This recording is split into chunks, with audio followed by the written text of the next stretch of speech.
अस्सलाम वालेकुम। Programme capital view के साथ मैं हूं नाहिद चौधरी और नाज़रीन बड़े अहम इश्यूज़ हैं जिन पर आज हम बात करने जा रहे हैं। सबसे पहले बात करेंगे जो पंजाब असम्बली के हल्का PP 52 सियालकोट समरियाल का ज़िमनी इलेक्शन हुआ है, उसके हवाले से बड़ा स्मूथली ये सारा काम हुआ। पोलिंग का आगाज़ भी टाइम पे हो गया और इसके अगर रिज़ल्ट्स की बात करें नताइज के मुताबिक नून लीग की हिना अरशद वड़ाइच जो हैं उन्होंने 78,419 वोट लिए हैं और वो कामयाब हुई हैं, जबकि दूसरे नंबर पर पाकिस्तान तहरीक इंसाफ के हमायत याफ्ता आज़ाद उम्मीदवार फ़ाखिर निशात घुम्मन जो हैं वो 40,037 वोट लेकर दूसरे नंबर पर रहे हैं।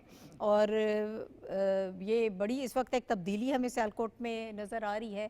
बड़ा दावा पाकिस्तान तहरीक इंसाफ की जानिब से किया जाता था कि हमारा वोटर जो है वहाँ पर बड़ा एक्टिव है, लेकिन पाकिस्तान पीपल्स पार्टी भी जो है उसके वोट बैंक में भी वहाँ पर हमें इजाफा नज़र आ रहा है। जो पहले पिछले इलेक्शन से अब अगर बात करें तो उसमें ख़ासी हमें बेहतरी नज़र आ रही है।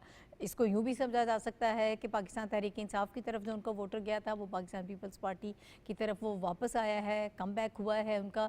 अगर ओवरऑल इस हम रिज़ल्ट की बात करें तो ये एक बड़ी डेवलपमेंट इस मौजूदा सिनेरियो में करार दी जा सकती है और पाकिस्तान मुस्लिम लीग नून जो है वो एक मरतबा फिर हमें बहुत इस वक्त मजबूत जमात के तौर पर नज़र आ रही है। इसके हवाले से हम प्रोग्राम में गुफ्तगू करेंगे और मेरे साथ इस वक्त जो एनालिस्ट मौजूद हैं उनका इंट्रोडक्शन मैं आपसे करा देती हूँ। हमें प्रोग्राम में ज्वाइन कर रहे हैं हाफिज़ साहिर खलील साहब, रशीद साफ़ी साहब जो ज्वाइन कर रहे हैं, डॉक्टर फ़ारूक आदिल साहब और शनीला मार साहिबा पैनल का हिस्सा हैं। आप चारों का बहुत शुक्रिया हमें प्रोग्राम में ज्वाइन करने के लिए।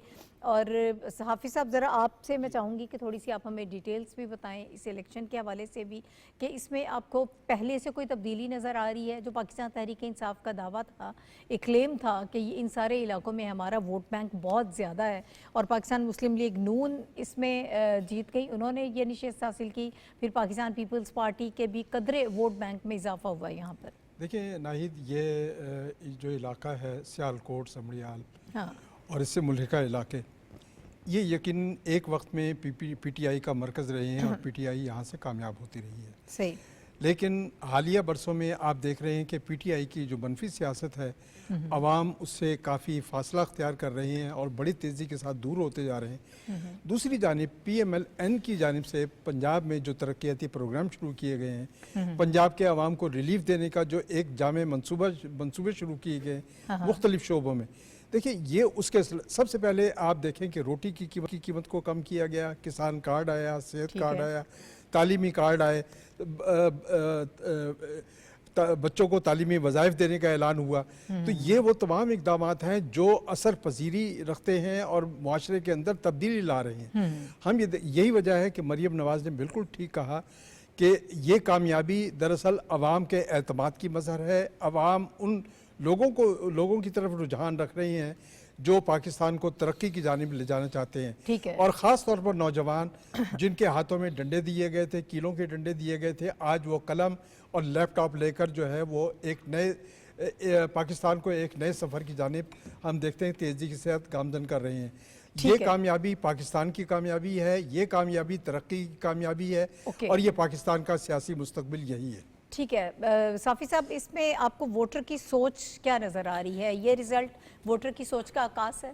बिल्कुल, ये वोटर की साइकी के मुताबिक ही वोट पड़े हैं। देखिए ये हल्का जो है ये यहाँ पे ज़ात बिरादरी का बहुत अमल दखल रहता है। जट, गुम्मन, चीमा ये ख़ानदान बरसों से यहाँ से मुंतखब होते रहे हैं और इस वक्त जो PTI का वहाँ से उम्मीदवार था फ़ाखिर गुम्मन, उसने भी काफ़ी मेहनत की और बड़ा टफ टाइम दिया है। मुस्लिम लीग नून की जो खातून उम्मीदवार थी, गोचे उनके साथ एक हमदर्दी का वोट भी था कि उनके वालिद साहब फौत हुए थे।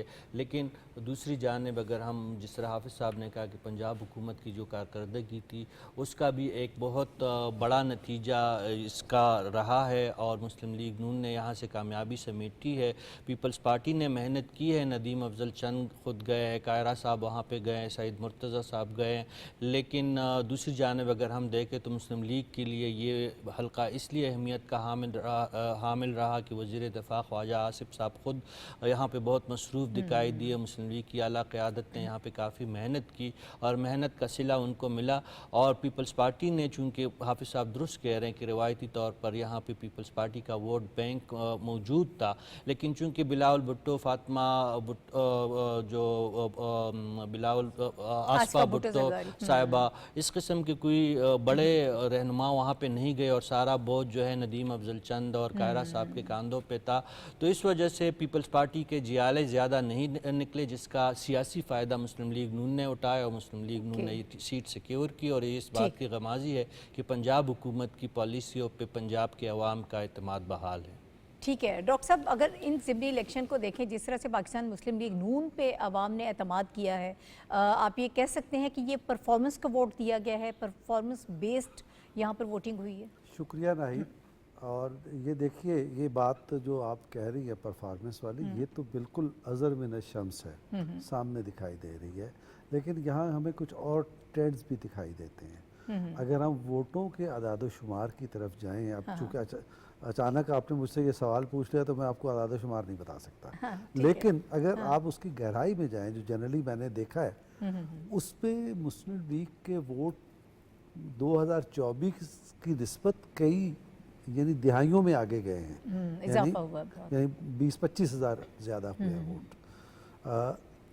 इसके अलावा आप ये देखें कि पाकिस्तान पीपल्स पार्टी ने 2018 में 1800 वोट लिए थे, इस बार 6000 वोट लिए। तो एक तो ये ट्रेंड्स को देखें, जबकि जितने वोट इनके उम्मीदवार ने लिए हैं, अपना पीटीआई के आज़ाद उम्मीदवार ने, उसमें कमी वाक़ई हुई है।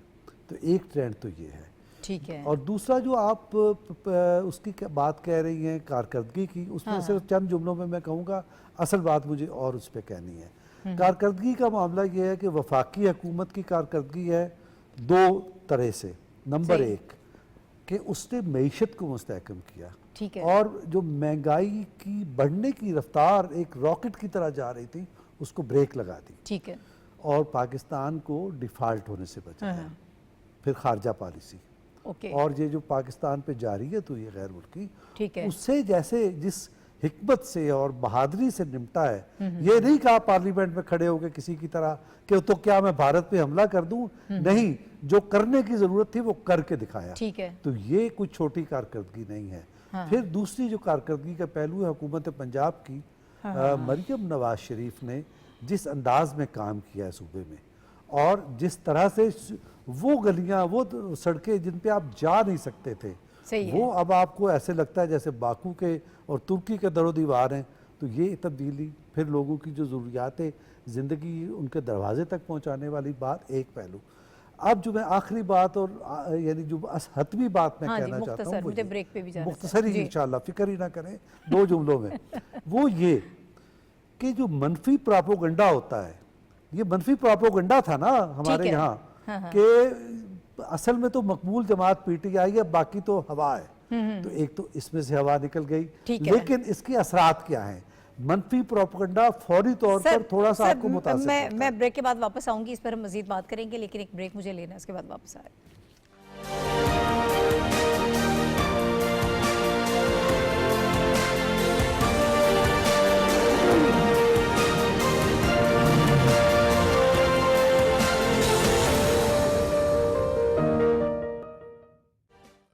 बारबाग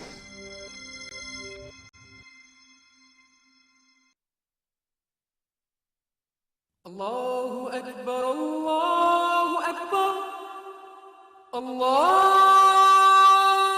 अकबर,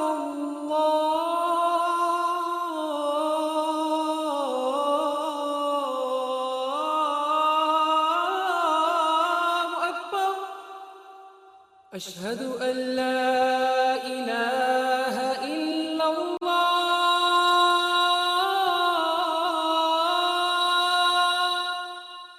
अशहदु अल्ला इलाहा इल्लल्लाह, अशहदु अन्ना मुहम्मदर रसूलुल्लाह,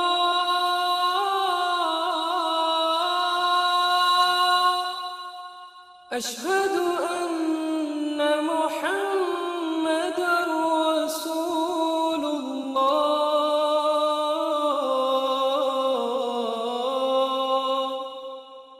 हय्य अला अस्सलाह।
प्रोग्राम में एक मरतबा फिर आपको खुश आमदीद कहते हैं। और शनीला, इस वक्त मैं आपकी तरफ आऊँगी। जो सबनियाल के ज़िमनी इलेक्शन के हवाले से हम गुफ्तगू कर रहे थे और पाकिस्तान मुस्लिम लीग नून के हवाले से जिस तरह से बात हुई कि वहाँ पे परफॉर्मेंस बेस्ड हमें वोट जो है वो नज़र आ रहा है। जो इस वक्त वोटर जो है उसकी सोच ये नज़र आ रही है कि वो कारकर्दगी को वोट देना चाहता है। पाकिस्तान तहरीक इंसाफ ने वहाँ पे अपना वोट बैंक जो है वो लूज़ किया है और कंपैरेटिवली पाकिस्तान पीपल्स पार्टी जो है उसके वोट बैंक में इजाफा हुआ है। आपको क्या ट्रेंड्स नज़र आ रहे हैं? बहुत शुक्रिया नाहिद। बात यह है कि पंजाब का वोटर अगर आप देखें ना तो वो रवायती तौर पे काम को वोट डालता है और नवाज लीग का जो वोटर है वो हमेशा परफॉर्मेंस के ऊपर वोट डालता है। वो किसी सस्ते नारों के ऊपर और जुमलों के ऊपर जो है वो कभी भी वोट डालने नहीं गए हैं। 2024 के अंदर भी ये सीट नवाज लीग ने ही जीती थी। 2013 में भी 18 में भी जो हिना अरशद वड़ाइच के वालिद थे वो उनकी सीट थी। वालिद की डेथ के बाद उनको टिकट दिया गया था, लेकिन उन्होंने अपने वालिद से भी बहुत ज़्यादा लीड ली है। इसकी वजह ये कि हमें बहुत से ट्रेंड नज़र आ रहे हैं। एक तो ये कि जो नवाज लीग का वोटर 2024 में महंगाई की वजह से PDM की 1 की जो गवर्नमेंट थी उसकी कुछ कारकर्दगी से जो नाला था वो घर से नहीं निकला था। अब जो कारकर्दगी जो मैशत बेहतर हुई है और जिस तरह मरियम नवाज पंजाब में काम करे उसकी वजह से वो बाहर निकल के आया। पंजाब के अंदर बरादरी वोट होता है, लेकिन एक और बरादरी भी निकल रही है जो यूथ की है और वो यूथ की वो जो बरादरी है वो कारकर्दगी की बुनियाद के ऊपर वोट देती है। इस इलेक्शन के अंदर जो एक ट्रेंड बड़ा इंटरेस्टिंग है वो ये कि जो अर्बन एरियाज के पोलिंग स्टेशन थे 2024 में वहां पर PTI की लीड थी, इस दफा वहां पर नवाज लीग की लीड थी। तो ये वो फैक्टर थे जिसको कारकर्दगी से लिंक किया जा रहा है इस इलेक्शन से पहले, क्योंकि इस इलेक्शन को बहुत ज्यादा एक पैमाना बना दिया गया था जांचने का कि बानी PTI की मकबूलियत कितनी है और जो गवर्नमेंट है अगर वो काम भी कर रही है तो क्या 1 साल के काम के बाद भी क्या अवाम उसके साथ जा रही है कि नहीं जा रही है। क्योंकि दोनों पार्टीज ने वहां पे बहुत कैंपेन की है। PTI को बिल्कुल वहां पे फ्री हैंड मिला है, उन्होंने कैंपेन की। लास्ट डे उनका जो इलेक्शन जलसा हुआ था उसमें उनकी सारी क़यादत आई हुई थी, लेकिन नजर ये आया कि हुकूमत जो अपना वोट बैंक थोड़ा सा लूज कर चुकी थी इस हल्के में वो वापस लेके आई है कारकर्दगी की बुनियाद के ऊपर। जी, तो पंजाब का जो रवायती वोटर था जो नाल हुआ था वो वापस आना शुरू हो गया और मनफी वही प्रोपेगेंडे वाली सियासत। क्योंकि देखिए इस इलेक्शन से एक दिन पहले ही बानी PTI ने बहुत बड़ा इल्जाम लगाया सिपा सलार फील्ड मार्शल के ऊपर, तो अवाम ने उसको भी रिजेक्ट किया है कि हम मनफी सियासत। मतलब ये सारी चीजें नजर आ रही हैं जिसके नतीजे में एक जो सोच बनी है वोटर की वो अब जो नतीजा सामने आया है वो हमारे सामने है कि जिन चीज़ों को इस वक्त रिजेक्ट किया जा रहा है, जो प्रोपेगेंडा और या बेबुनियाद इल्ज़ामात लगाए जाते हैं वो इस वक्त पसंद नहीं कर रहा वोटर और वो कारकर्दगी की तरफ जा रहा है। कुछ और भी बड़े अहम टॉपिक्स हैं जिन पर हमें बात करनी है। भारतीय जारहियत के मुकाबले में जिस तरह से हमारी तरफ से सफारतकारी की जा रही है, पाकिस्तान की तरफ से बड़ी अग्रेसिव किस्म की हमें सफारतकारी नज़र आ रही है। अभी हमने देखा कि कुछ रोज़ पहले जो है फील्ड मार्शल और वज़ीर आज़म साहब जो हैं वो 4 ममालिक का दौरा कर कर वापस आए हैं और ऑब्वियसली पाकिस्तान और भारत के दरमियान जो मामलात रहे हैं वो सारे मामलात को ज़्यादा बेहतर तरीके से दुनिया तक पहुँचाना और जो पाकिस्तान की सच्चाई है उसके हवाले से, हक़ाइक़ के हवाले से बात करना बहुत ज़रूरी था। और भी बड़ी डेवलपमेंट थी इन 4 ममालिक के दौरे में, लेकिन जो बहुत बड़ी वजह जो है वो पाकिस्तान और भारत के जो हालात हैं उसके हवाले से थी। अब इसका ज़रा हम आगे देखें। अब वज़ीर आज़म शहबाज शरीफ साहब ने ये जो ज़िम्मेदारी है बिलावल भुट्टो ज़रदारी को सौंपी है कि वो भारत की खिलाफ वर्जियों पर मौसर सिफारतकारी करें और उनका जो डेलीगेशन है वो अमेरिका में मौजूद है। ऑब्वियसली वहाँ पर पाकिस्तान का जो मजबूत मौक़िफ़ है वो पेश किया जाएगा और बड़ी अहम मुलाकातें भी इस वक्त जो हैं वो एक्सपेक्टेड हैं। शहरी रहमान साहिबा कहती हैं कि ये महज मुलाकातें नहीं हैं बल्कि ये स्ट्रेटेजिक अहमियत रखती हैं। इस सिफारतकारी के हवाले से हम गुफ्तगू करेंगे कि पाकिस्तान जो है वो कितनी तेज़ी से इस पर काम कर रहा है और भारत हमेशा पाकिस्तान को सिफारती तौर पर तनहा करना चाहता था और उसका राग अलापते उसका राग अब वो खुद आइसोलेट होकर रह गया है और दुनिया उसकी बात नहीं सुन रही है। उसके बयानिए को जो झूठा बयानिया है उसको झुटला दिया गया है और पाकिस्तान के बयानिए पे जो कि हक़ाइक़ पर मबनी है, सच पर मबनी है, उस पर यकीन किया जा रहा है। इसी के हवाले से गुफ्तगू होगी।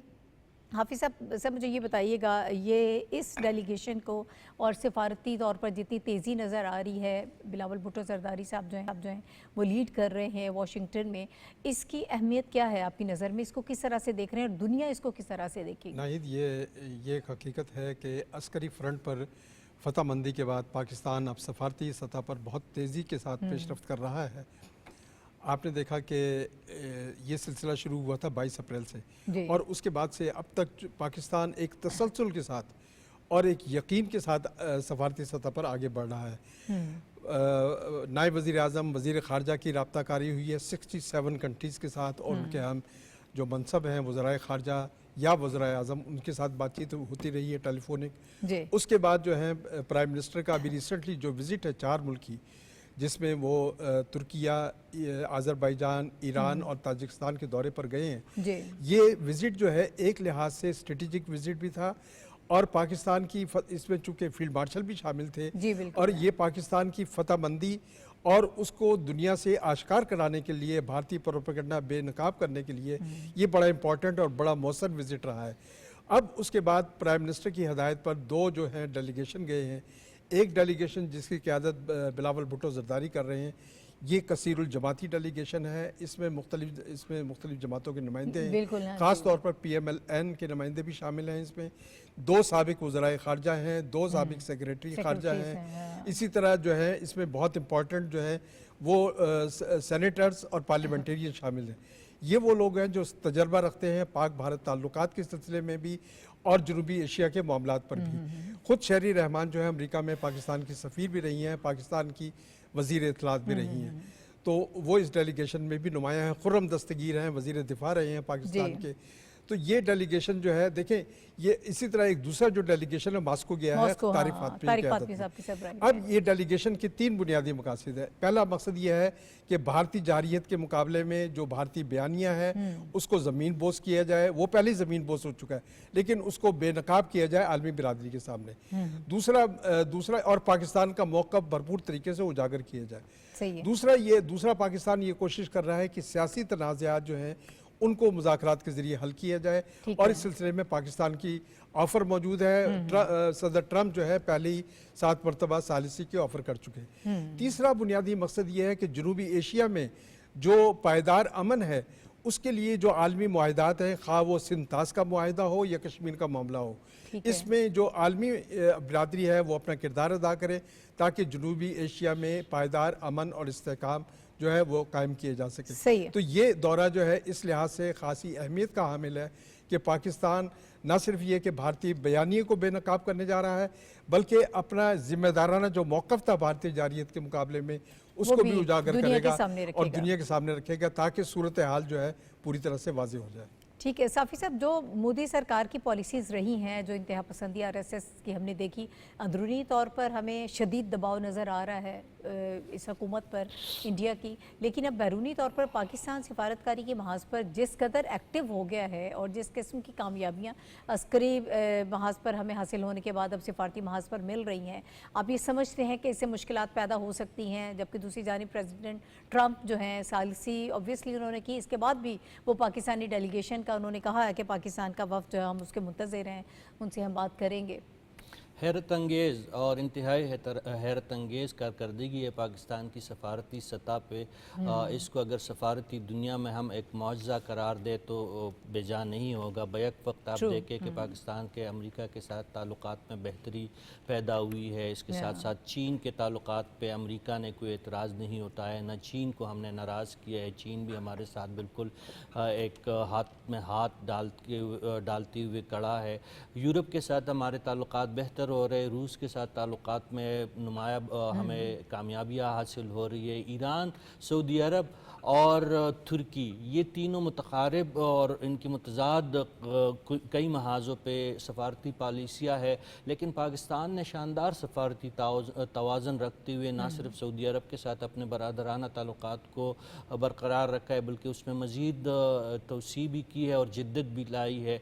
दूसरी जानिब वो ईरान के करीब पाकिस्तान हुआ है। वज़ीर आज़म साहब ने इंतहाई जुर्रत के साथ ईरान का दिफा करते हुए ईरानी सरजमीन पर ईरान के जौहरी प्रोग्राम के हवाले से बयान दिया है। तो ये एक हैरत अंगेज़ बातें हैं सब हमारे लिए, और ये इस बात की गमाजी है कि पाकिस्तान की मौजूदा जो रियासती पॉलिसी है, मैं इसको हुकूमती पॉलिसी नहीं कहूँगा क्योंकि इसमें रियासत के तमाम पुरज़े शामिल है, उनकी शानदार कारकर्दगी के नतीजे में हमें दुनिया में सफारती पजीराई मिल रही है। और आपके सवाल की तरफ मैं आना चाहूँगा कि वाकई इसके नतीजे में मोदी सरकार और BJP और हिंदुत्व की पॉलिसी रखने वाली कुव्वत मुसीबत है, शदीद दबाव में है। भारतीय अपोजिशन जो है चीख पुकार पे उतर आई है और मोदी को गिरबान से पकड़ने के लिए तैयार है कि भाई बताए, आप तो कह रहे थे कि पाकिस्तान सफारती सतह पे तनहा हो चुका है, सफारती सतह पे उनके साथ कोई बात करने के लिए तैयार नहीं है।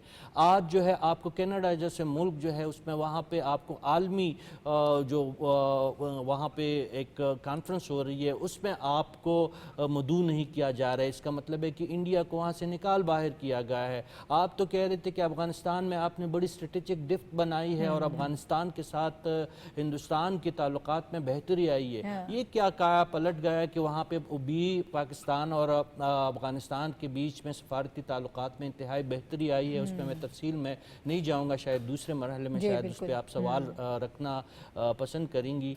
लेकिन ये तमाम चीज़ें मेरी नज़र में, मैं दोबारा दोहराए देता हूँ कि एक सफारती मुआवजे से कम नहीं है और ये अल्लाह ताला की एक खुसूसी करम के साथ साथ मौजूदा जो रियासती टीम है जिसमें सरकार की टीम भी शामिल है, जिसमें हमारे कौमी इदारे शामिल है, जिसमें फ़ॉरेन ऑफिस शामिल है, जिसमें हमारे बाकी अफसरान शामिल हैं और सियासी क़यादत शामिल है, उनको ये क्रेडिट जाता है कि उन्होंने पाकिस्तान को ना सिर्फ आइसोलेशन से निकाला बल्कि हम इस वक्त अगर ये कहें कि एशिया में सबसे मुतहर्रिक सफारती मुल्क है तो बेजा नहीं होगा। ठीक है। अच्छा डॉक्टर साहब, ये पाकिस्तान इस वक्त जिस किस्म की सिफारतकारी कर रहा है और फॉरवर्ड खारिजा पॉलिसी के मैदान में जितना एक्टिव इस वक्त पाकिस्तान हमें नज़र आ रहा है, इसके सिनेरियो में आपको क्या लग रहा है कि इंडिया जो है वो उसको किस किस्म के चैलेंजेस जो हैं फेस करने पड़ सकते हैं?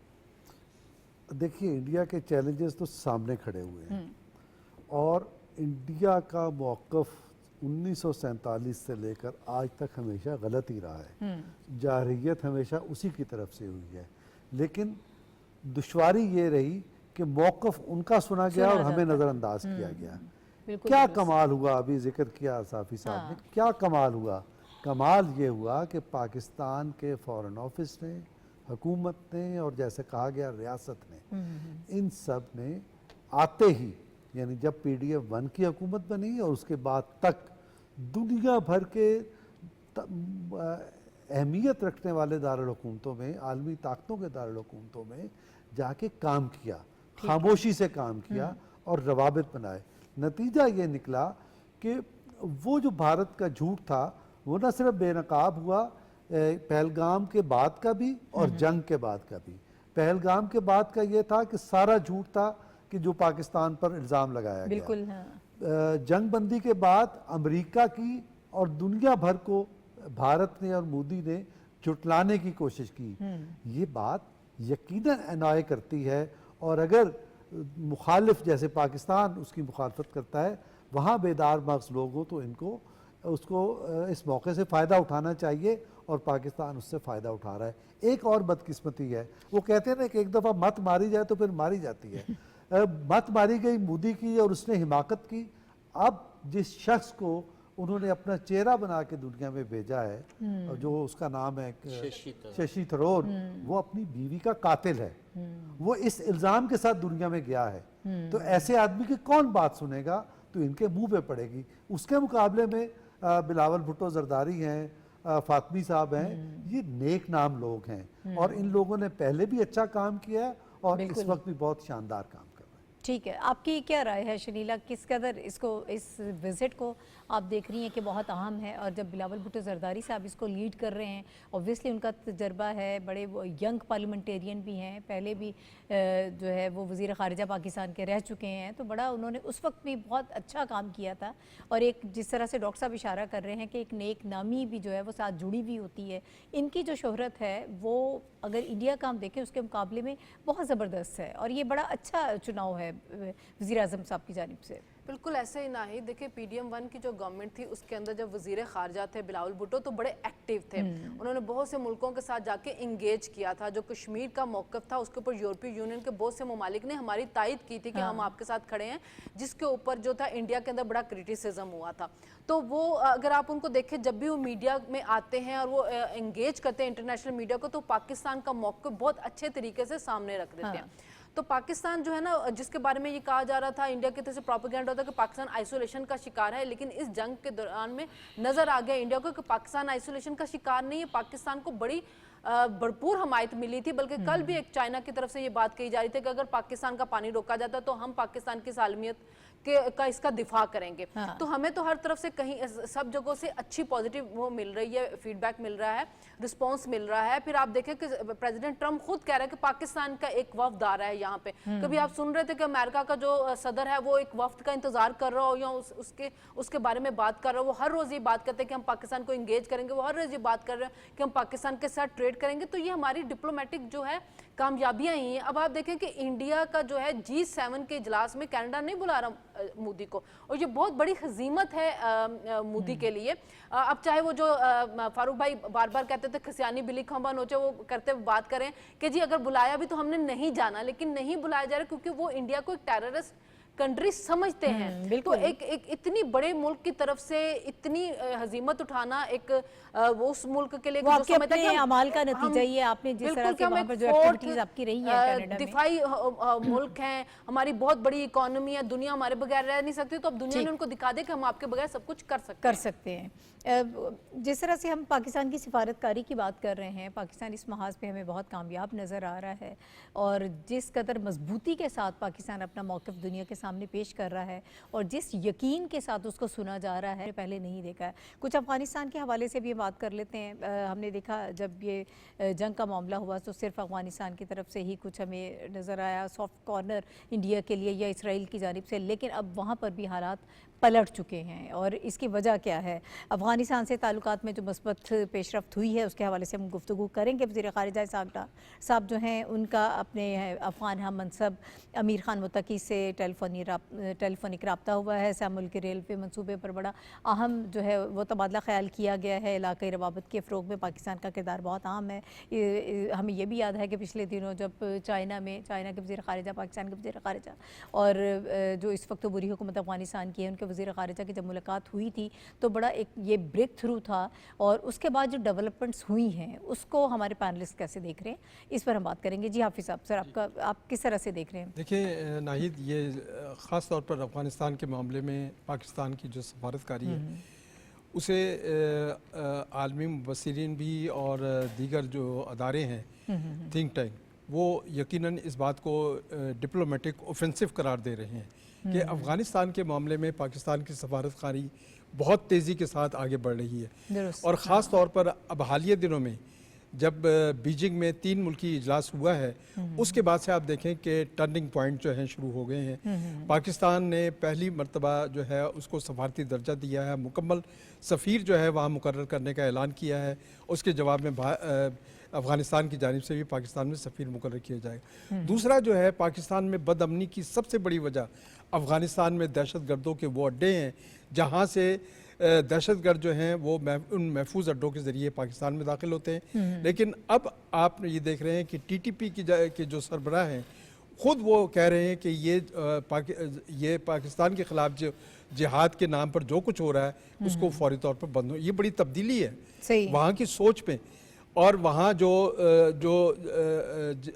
जंगजू अनासिर जो हैं पाकिस्तान के ख़िलाफ़ सफ़ आ रहे हैं, आप देखें उसमें कितनी तेज़ी के साथ तब्दीली आ रही है। कल एक दाइश का जो है तुर्किया से वाबस्ता जो दाइश का लीडर था वो पकड़ा गया है। और इसमें अफ़गानिस्तान भी उसके पकड़ने में, उसकी गिरफ्तारी में अफ़गानिस्तान ने भी भरपूर ताउन किया है, पाकिस्तान ने भी भरपूर ताउन किया है। तो ये अगर पाकिस्तान और अफ़गानिस्तान दोनों मिलकर अगर यहाँ पर दहशत गर्दी के खात्मे का अज़्म करते हैं और उसके लिए काम करते हैं तो यकीनन खित्ते में अमन और इस्तेहकाम कोई दूर की मंजिल नहीं होगा।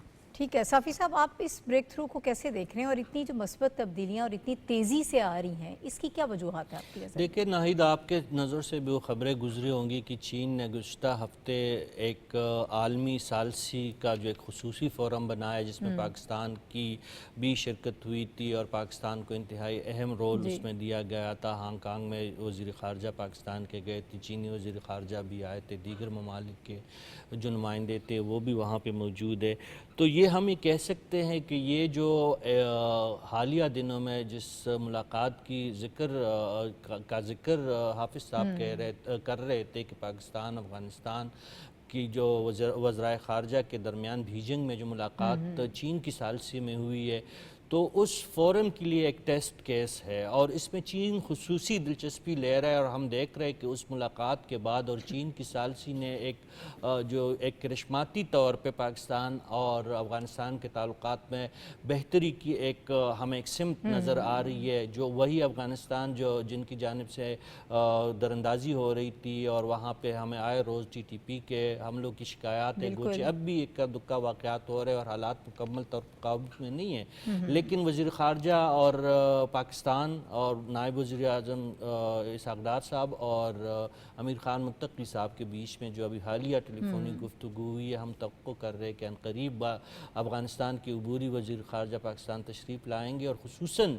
जो पाकिस्तान की दिलचस्पी है वो CPEC की एक्सटेंशन, जो चाइना की भी एक दिलचस्पी और प्रायरिटी है, और उससे बढ़ के पाकिस्तान, उज़्बेकिस्तान और अफ़गानिस्तान के दरमियान जो रेल प्रोजेक्ट है वो उसका ख्वाब जो है हमें हकीकत में बदलता हुआ नज़र आ रहा है। और अगर ऐसा हुआ तो ये एशिया और वस्त एशिया और फिर यूरोप के दरमियान जो ज़मीनी एक कनेक्टिविटी है उसका जो एक पुराना ख्वाब है पाकिस्तान का, चीन का, उज़्बेकिस्तान का, आज़रबाईजान का, जो बाकी ममालिक है, वो ख्वाब शर्मिंदा ताबीर होगा। और ये जो गवादर और फिर बिल्ट इन रोड इनिशिएटिव है वसी तनाजुर में जो चीन की एक इनिशिएटिव है, उसको भी इससे तक़वियत मिल सकती है, बशर्त ये कि अफ़गानिस्तान और पाकिस्तान के दरमियान एक पुरवकार और एक पुरअमन ताल्लुक़ कायम हो, और उसकी उम्मीदें हमें नज़र आ रही है। ठीक है डॉक्टर साहब, आप इस पेशरफ्त को कैसे देख रहे हैं? एक तो ये इंडिया के लिए बहुत बड़ी नाकामी है पाकिस्तान और अफ़गानिस्तान के हवाले से, जो इस वक्त बड़ी पॉजिटिव डेवलपमेंट्स हो रही हैं, जो दावे इंडिया करता था और जिस तरह से वो वहाँ पर बैठकर पाकिस्तान पे वार करता था, अब उसको वो मौका उस तरह से नहीं मिल सकेगा। फिर सिर्फ दहशतगर्दी ही ख़त्म नहीं होगी, बल्कि जो डेवलपमेंट प्रोजेक्ट्स हैं, अगर इनको देखा जाए तो पाकिस्तान के लिए ये बड़ी ज़बरदस्त किस्म की अपॉर्चुनिटी पैदा हो रही है। ये बिल्कुल दुरुस्त है कि इंडिया को जो मुँह की खानी पड़ी है इस मार्के में, उससे दुनिया को बहुत सारे नए हक़ाइक़ से आगाह कर दिया, और जिन लोगों ने जानबूझ के आंखें बंद कर रखी थी उनकी आंखें भी खुल गई हैं। मैं किसी का नाम नहीं लेना चाहता, लेकिन वो मजबूर हो गए ना, वो मजबूर हो गए। लेकिन आप ये देखिए कि अफ़गानिस्तान का और इंडिया का जो इत्तेहाद है या उनका एक ऐसा ताल्लुक़ पाकिस्तान को इग्नोर करके, वो गैर फितरी था। आप ये बताइए कि एक लैंड लॉक कंट्री पाकिस्तान से दुश्मनी मोल लेकर इंडिया के सहारे क्या तरक्की कर सकती है? कोई उसका सवाल पैदा नहीं होता। एक पहलू इसका ये है। दूसरा पहलू ये है कि अगर आपने उस जिस पत्थर के ज़माने में आप रहते हैं उससे निकलना है तो अपने हमसायों से मामलात को दुरुस्त करना होगा। दुरुस्त, हाँ। एक बात। दूसरी बात, हम पाकिस्तान भी और हमारा दोस्त चीन भी ये समझता है, क्या समझता है? वही बात जो 125 साल पहले इकबाल ने कही थी कि ये जो एशिया है ये पैकरे आबोगिल है और उसका दिल अफ़गानिस्तान है। अगर अफ़गानिस्तान सुकून के साथ है तो पूरा एशिया सुकून के साथ है, और अगर नहीं तो फिर पूरा एशिया डिस्टर्ब है। लिहाजा बहुत पॉजिटिवली बहुत सारे हक़ाइक़ वाज़े करने के बाद ज़रूरी था कि अफ़गानिस्तान को इंगेज किया जाए। लिहाजा बड़े वक़ार के साथ उसको इंगेज किया गया और उसको यानी स्याह और जो सफ़ेद है उससे आगाह किया गया और उसे बताया गया कि आगे बढ़ने का रास्ता कौन सा है और नाकामी का रास्ता कौन सा है। अल्लाह का शुक्र है, इस पर खुशी का इजहार करना चाहिए कि अफ़गानिस्तान ने इन चीज़ों को रियलाइज़ किया। नतीजा ये निकला कि अफ़गानिस्तान की तरफ से ये कहा गया कि पाकिस्तान के लिए दहशतगर्दी नहीं होनी चाहिए और ये जायज़ नहीं है, एक बात। और दूसरे ये कि पाकिस्तान और अफ़गानिस्तान ने अपने अपने सफारती सतह को बुलंद करके सफ़ीरों की सतह पर ले आए, ये बड़ी मुबारक बात है और इसके बड़े मुस्बत और मुबारक असरात होंगे। हम देखेंगे ये खिता दहशतगर्दी से भी पाक होगा और तरक्की भी होगी। ठीक है, ये पाकिस्तान का ये फैसला कितना पॉजिटिव है शरीला, जो सिफारती सतह पर हम बात कर रहे हैं, और ओवरऑल अगर जो मस्बत तब्दीलियाँ आ रही हैं उनको कैसे देख रहे हैं आप? देखिए इस प्रोग्राम में जब भी हम बात करते थे ना अफगानिस्तान की जो सरजमीन इस्तेमाल हो रही है पाकिस्तान के खिलाफ दहशतगर्दी के लिए, तो बात यही की जाती थी कि एक तो जो अबूरी हुकूमत है वो हॉस्टेज बनी हुई है नजरियाती तौर पे तालिबान की, क्योंकि उनको ये लगता है कि चूंकि इन्होंने हमारा साथ दिया हुआ अमेरिकन जंग में, तो हम अब साथ इनका देना पड़ेगा। वो भी ये कहते हैं जी आपने तो खिलाफत कायम कर ली, अब हमारा भी साथ दें। फिर उनको ये लगता था इनके खिलाफ कार्रवाई तो कहीं ये दाइश के साथ ना मिल जाए और अफगानिस्तान के अंदर मजीद जो है खराबियां पैदा ना होने शुरू हो जाए। लेकिन अब आहिस्ता आहिस्ता वहाँ पे ये रियलाइज होना शुरू हो गया कि कब तक हम प्रॉक्सी बने रहेंगे, दूसरे मुल्कों के खिलाफ हमारी सरजमीन से जो है दहशतगर्दी होती रहेगी और हमारा जो इलाका है वो सिर्फ बमबारी के लिए, तबाह के लिए रह जाएगा। क्योंकि आहिस्ता आहिस्ता वहाँ की आवाम भी जो थी बददिल हो रही थी, लोग वहाँ से जा रहे हैं, दूसरे मुल्कों में जा रहे हैं, शिफ्ट हो रहे हैं। तो उसके लिए बहुत ज़रूरी था कि ये अपने मुल्क के अंदर डेवलपमेंट करवानी शुरू करते, अपने लोगों को स्पेस देना शुरू करते। चाइना वहाँ पे इन्वेस्टमेंट करना चाह रहा था, सी पैक के ऊपर काम में इनको इन्वॉल्व करना चाह रहा था, बेल्ट एंड रोड इनिशिएटिव में लेके जाना चाहता था, लेकिन वो तब तक नहीं हो सकता था जब तक कि अबूरी हुकूमत खुद इनिशिएटिव ना लेती कि हम अपनी सरजमीन को अब इस्तेमाल नहीं होने देंगे, यहाँ पे तमाम ठिकाने जो खत्म किए जाएंगे।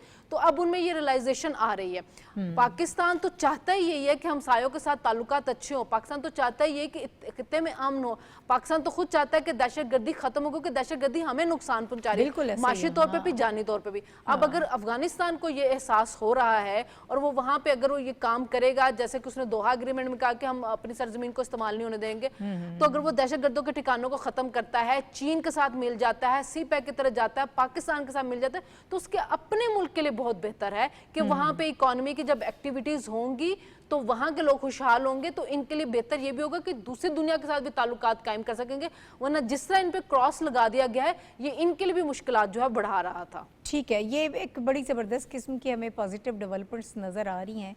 और ख़ित्ते में अगर एक और मुल्क का जिक्र किया जाए बांग्लादेश का, तो उसके हवाले से भी एक बड़ी अहम खबर है। आपको याद होगा कि शेख हसीना को अगस्त 2024 में अवामी बगावत के नतीजे में इक़्तिदार से हटा दिया गया था, और उसके बाद से फिर जो अवाम में नफ़रत पाई जाती रही उनकी पार्टी के लिए, और जिस तरह से अवाम मुश्तिल थे और उनकी बाकियात जो है उसको ख़त्म कर दिया गया। अब ख़बर यह है कि बांग्लादेश ने नए करेंसी नोट जारी किए हैं जिनसे शेख मुजीबुर रहमान की तस्वीर को हटा दिया गया है। 1972 में जब इब्तदाई तौर पर जब नोट जारी किए गए थे तो उन पर मुल्क का नक्शा था, लेकिन उसके बाद फिर हमने देखा कि अवामी लीग की हुकूमत ने शेख मुजीब की तस्वीर से इसको तब्दील कर दिया था। अब उनको हटाया जा रहा है उनकी तस्वीर से, और बल्कि उनकी तस्वीर हटा दी गई है, और जो नए नोट हैं उसमें कुछ कुदरती मनाजिर या इस तरह की चीज़ें हैं। बहरहाल अहम ये है कि इतनी बड़ी तब्दीली जो इस वक्त हो रही है, जनूबी एशिया इस वक्त वाकई बहुत सारी तब्दीलियों का मरकज़ बना हुआ है। बांग्लादेश में जो इस वक्त ये तब्दीली हो रही है, जो ये डेवलपमेंट है, इसको हमारे पैनलिस्ट कैसे देखते हैं? जी हाफिज़ साहब। ये साल जनूबी एशिया में तब्दीलियों का साल करार दिया जा रहा है। आप देख रहे हैं कि चीन जो है जनूबी एशिया का हिस्सा बना, और चीन की तरफ से ये बाज़ाब्ता ऐलान हुआ कि चीन जनूबी एशिया का लाजमी हिस्सा है। सही। दूसरी जानिब हम ये देख रहे हैं कि 1971 की जंग के बाद जो बांग्लादेश में तब्दीली आई, 31 वर्ष के बाद हम देख रहे हैं कि बिल्कुल उसके बरक्स काम हो रहा है। वहाँ पर पाकिस्तान से नफ़रत की बुनियाद पर जो और तासुब की बुनियाद पर जो सियासत चल रही थी उसने पलटा खाया है, और एक बड़ा यू टर्न जो है पूरे माशरे में आया है कि जहाँ अभी रिसेंटली पास्ट में जमात इस्लामी के 7 मेंबरों को फांसी दी गई महज इसलिए कि वो पाकिस्तान के हामी थे। और इसी तरह वक्त खत्म हो रहा है जी, बिल्कुल। दीगर जमातें जो है वो पाकिस्तान की हामी थी, उनको बैन किया गया, लेकिन अब वहाँ बड़ी तेजी के साथ तब्दीली आ रही है, और बांग्लादेश की तरफ से अस्करी सतह पर भी और सियासी सतह पर भी पाकिस्तान के साथ रास्ते बढ़ रहे हैं। 20 सेकंड है साफी साहब, पाकिस्तान के तनाजुर में कैसे देख रहे हैं? बहुत बड़ी अलामती तब्दीली है, सियासी तब्दीली है, और हम ये बात कह सकते हैं कि ग्लोबल साउथ और इंडो पैसिफिक की सियासत में बांग्लादेश का किरदार हमेशा से बहुत ही अहम रहा है। और अब जो वहाँ पे एक जिसको हम कह सकते हैं कि एक मुतवाज़न हुकूमत कायम हुई है, बजाय कि माजी में वहाँ पे बहुत ही एक रेजिड और एक भारत नवाज हुकूमत हमेशा से बरसर इक़्तिदार आई है। तो हम यही तवक्को कर सकते हैं कि पाकिस्तान और बांग्लादेश के दरमियान अच्छे ताल्लुकात कायम होंगे। जी, वन लाइनर डॉक्टर साहब। सर, वन लाइनर ये है कि इंदिरा गांधी ने ये कहा था कि मैंने 2 कौमी नजरिया खलीज बंगाल में डुबो दिया है, लेकिन वक्त ने पहले भी साबित किया और आज भी साबित किया है कि खलीज बंगाल के लोग 2 कौमी नजरिए पे यकीन रखते हैं। बिल्कुल। और जिन्होंने जिस किरदार ने नुकसान पहुंचाया इस नजरिए को, वो उससे इंतकाम ले रहे हैं। ये जो फैसले वहाँ हुए ये इंतकाम है। ठीक है जी शनीला। देखिए, दो भाई जो भारत की चालाकियों की वजह से एक दूसरे से दूर हो गए थे, वो आज फिर वापस एक दूसरे के साथ मिल रहे हैं। और एक चीज़ इसमें यह भी सबक है कि मनफी सियासत जो होती है उसका हमेशा नुकसान ही होता है और कभी ना कभी जाके उसका खात्मा होता है, और जो अमन की और भाईचारे की जो फिजा होती है वो हमेशा चलती रहती है। ठीक है, और अफगानिस्तान बांग्लादेश के हवाले से जो तब्दीलियाँ आ रही हैं और पाकिस्तान के लिए इसमें अच्छी खबरें हैं, पाकिस्तान के लिए ये तमाम तर चीज़ें अल्लाह फ्यूचर में बहुत अच्छी साबित होंगी। मेरे तमाम तर पैनलिस्ट मेरे साथ प्रोग्राम में मौजूद रहे, आप सबका बहुत शुक्रिया। नाज़रीन, प्रोग्राम का वक्त ख़त्म हो गया। कल इंशाअल्लाह दोबारा से मुलाकात होगी। अल्लाह हाफ़िज़।